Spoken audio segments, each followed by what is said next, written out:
I'm Gracie's main caretaker during the day. Her daddy works, and I'm, very blessed to be able to stay home and be the one that gets to take care of her.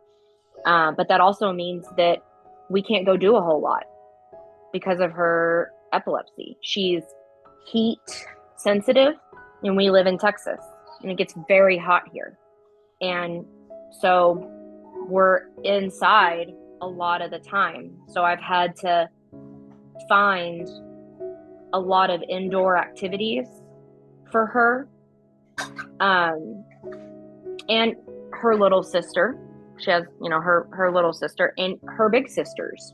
So a lot of the times during the summer, we go to the library, or we go to our local science museum because it's indoors and it's air conditioned.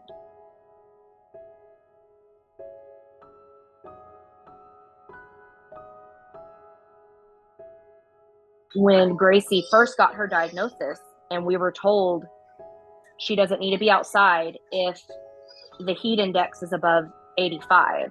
Well, in Texas, that starts in like April, which is when she got her diagnosis. And her big sisters were playing soccer. And I couldn't go. I stayed with her. Somebody had to stay with her.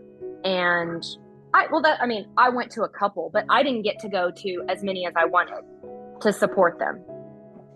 And that's kind of how it's been since her diagnosis, is somebody will have to, if it's an outdoor sport, like they're getting ready to start softball, well, it's going to get hot. So I'll go to as many games as I can. Sometimes Dad and I switch off. Sometimes my mom comes and stays with her, so my husband and I can go. But it does impact. It impacts everybody. It impacts her grandparents, her cousins, especially her sisters. Her big sisters want to go outside and play. And the heartbreaking part of it is sometimes they do go outside and play, and Gracie can see them from the window and she cries because she wants to go outside and play. And it's awful. I love being outside. I don't necessarily love the heat, but I love being outside. And it's been very difficult for me to not be able and do the things that I wanted to do with my child as she was experiencing the world, because it's too hot and she might have a seizure. So it's been difficult. We just take advantage of the days like this where it's beautiful outside and she can go and she can be. And so we do that. So we don't let them eat a lot of red dye 40.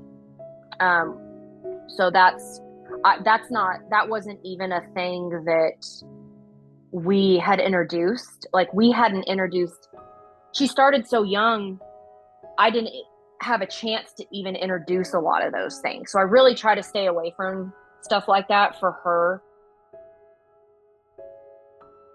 Heat is a trigger. Overstimulation can be a trigger, which could be loud noises or a sudden change in activity. She has been tested for light triggers. She's gotten a light test where they flash the light in her face, and she passed that. But if she goes from